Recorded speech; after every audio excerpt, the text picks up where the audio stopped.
जितने भी नेता लड़ रहे हैं उनसे ज्यादा वोट से जिताओ, तब तो थारी टिकट, नहीं तो फिर तो बात नहीं। रही बात, हमको बहरोड को बचाना है कि नहीं बचाना है? राक्षस से बचाना है। और तब खूब जानोगे राक्षस ने मैं ही कुचल सकूं, और ऐसा कुचलूंगा कि अगली पीढ़ियां भी याद करेगी।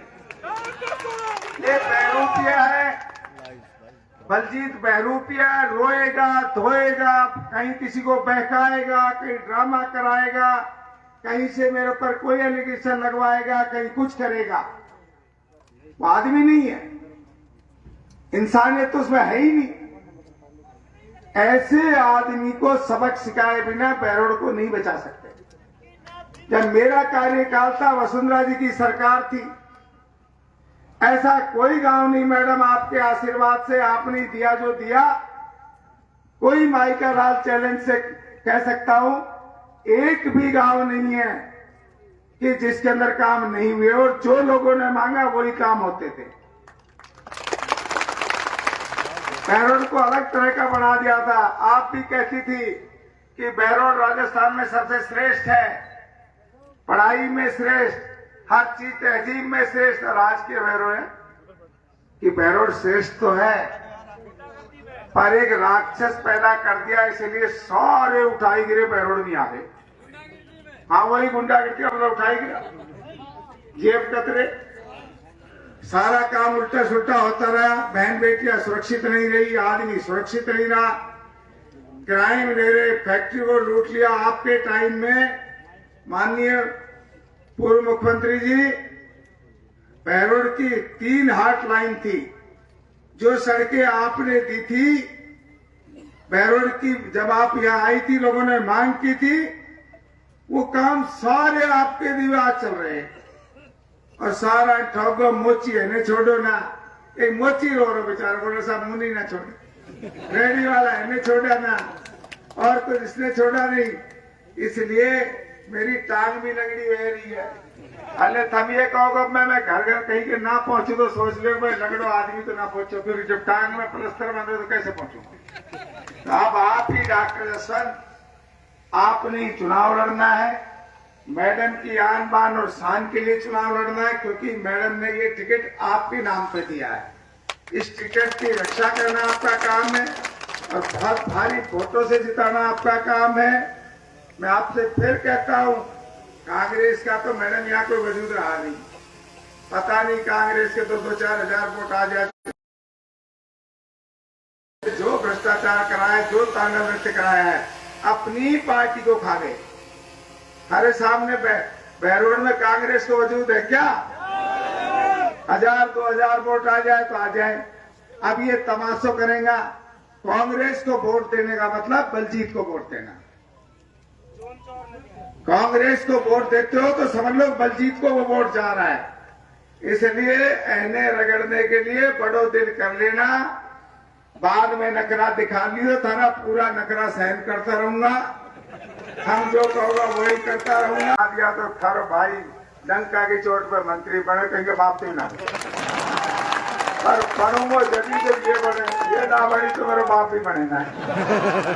तो इसलिए मेरा आपसे आग्रह, और नफी बात में करूंगा नहीं तो बात तो बहुत थी, आप जोर शोर से लग जाना, कम से कम 70,000 वोटों से जीत के जाए, तब बात बने। फिर माननीय वसुंधरा जी का सवाई स्वागत करता हूँ, और मैं आग्रह करता हूँ, अब ये जो आगे खड़े हैं प्लीज बैठ के फोटो ले लो, क्योंकि मैडम को सब देखना चाहते हैं, मैडम को सब सुनना चाहते हैं, मैडम का एक क्रेज है। तो आप सारे बैठ जाओ, बैठ के फोटो ले लो। अब मैं हमारी बहुत बड़ी नेता, सबकी चहेती, सबके बीच में रहने वाली, सबके दुख को सुनने वाली, आदरणीय हमारी पूर्व मुख्यमंत्री, हमारी लोकप्रिय नेता वसुंधरा जी से आग्रह करता हूँ कि वो अपनी बात आके कहे और मुझे जिताने की अपील करे।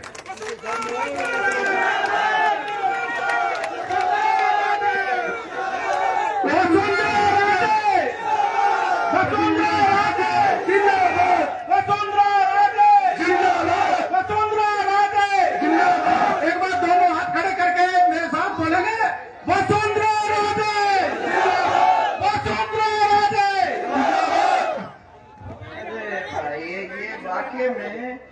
बहरोड में आ गए। आज दिन भर सोते देख बैठ जाओ, आराम से बैठ जाओ, सब बैठ जाओ, ये सब बैठ जाओ। तो 1 मिनट के लिए बैठ जाओ ना आप लोग सब। जिसके हाथ में कैमरा नहीं है वो तो बैठ ही जाओ। हाँ, मुझे समझ में आ गई जसवंत जी जब मैं बहरोड में आ गई।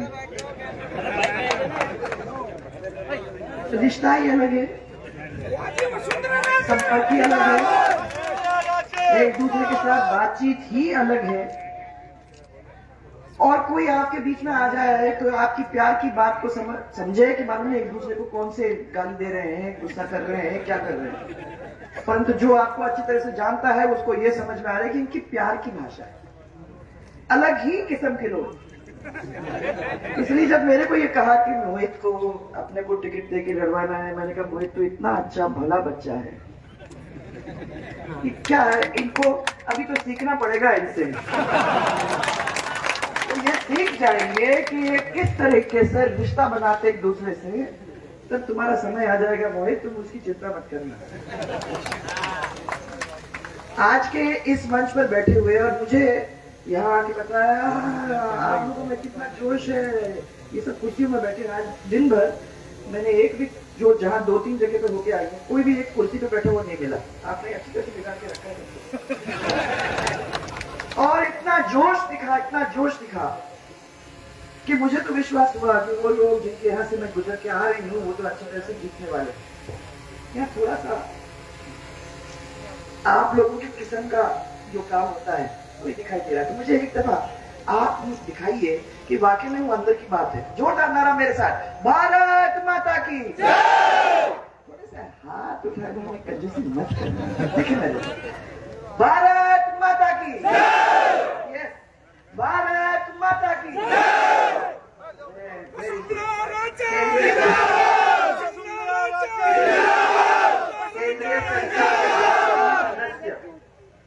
बहन हमारी सुधा जी, हरियाणा के दिग्गज नेता, जिनको बहुत सालों से और सुपर देखा मेरे साथ, राजमाता साहब के साथ जगह जगह पर जाते हुए, जगह जगह पर मिलकर लोगों के बीच में अपनी बात रखते हुए ऐसे नेता रामविलास जी, आपको यहाँ देखकर मुझे बहुत खुशी हुई। बहुत दिन बाद इस जश्न के बहाने आपसे मिलने का मौका मिला। हरियाणा के मंत्री श्री बनवारी लाल जी, श्री ओम प्रकाश जी और हरियाणा के पूर्व मंत्री श्री विक्रम यादव जी और शानू जी, देवेंद्र जी, हमारे जिला अध्यक्ष उमेद भाया जी, किरण जी और हम सबके लाडले प्रत्याशी डॉक्टर जसवंत जी।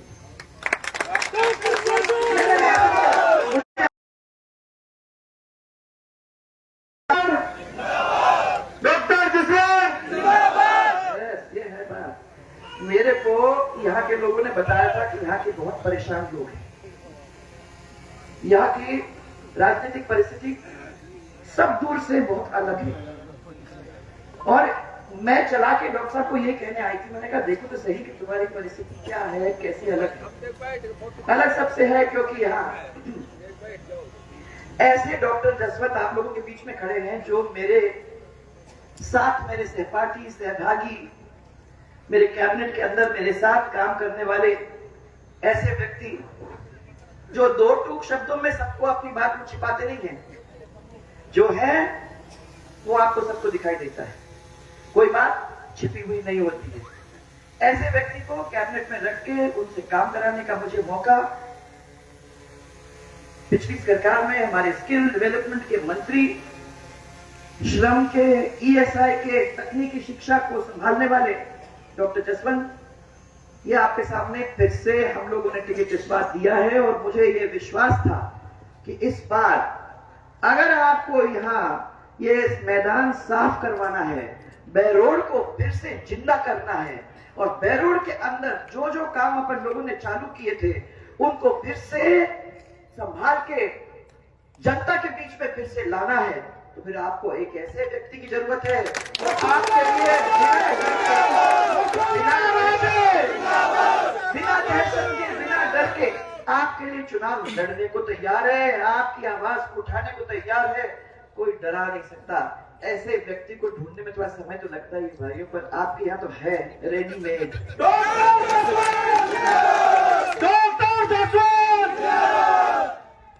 लोगों को आवाज ही लगा रहा है, तो माइक बंद करने को कहूंगी ना अभी। एक तरीके से ही मैंने आप लोगों को डील करने को अलग ही मामला हो रहा है। कोई प्यार से बताएगा तो ऊपर सिर पे चढ़ जाओगे। तो रखो बंद माइक।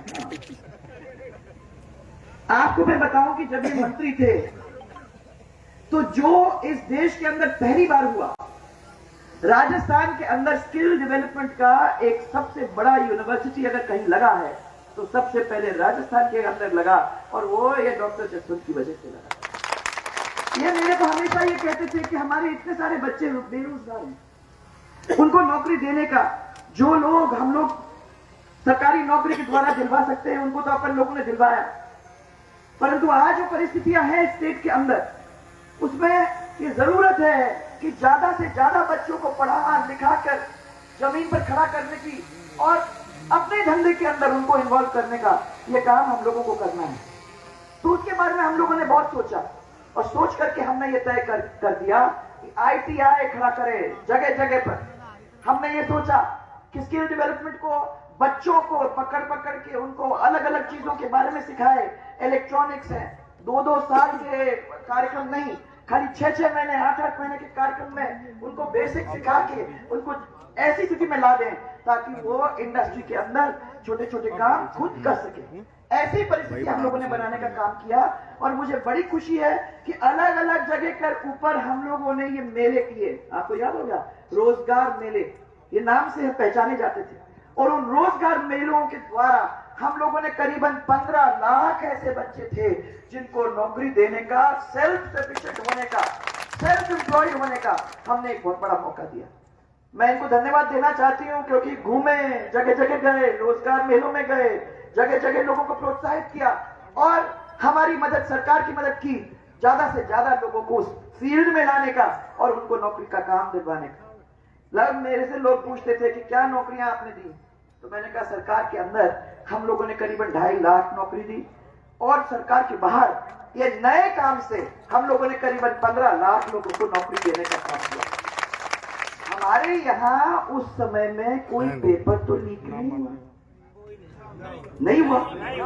हमने वादा किया था कि हम बेरोजगारों को 2 साल के लिए भत्ता देंगे, क्योंकि अगर वो पढ़े लिखे हैं तो जब तक उनको नौकरी नहीं मिल जाती, जब तक उनको कोई सहारा नहीं मिल जाता, तब तक अगर वो अपने माँ बाप के पास उनके घर में रहते भी हैं तो फिर अपने माँ बाप के ऊपर बोझ नहीं बने, तो उनको एक बेरोजगारी का छोटा सा भत्ता अगर अपन देते हैं तो वो घर चलाने में अपनी मदद कर सकेंगे। इसलिए बेरोजगार भत्ता हमने दिया। मुझे याद है कि जब यहां काम आया, कांग्रेस आई, तो उन्होंने भी वादा किया था बेरोजगार को भत्ता देने का। मैं ये डॉक्टर साहब से पूछ रही थी कि आपके यहाँ बेरोजगारों को भत्ता मिला कि नहीं मिला, आप बताओ मिला? नहीं मिला भाई साहब, नहीं मिल सकता है।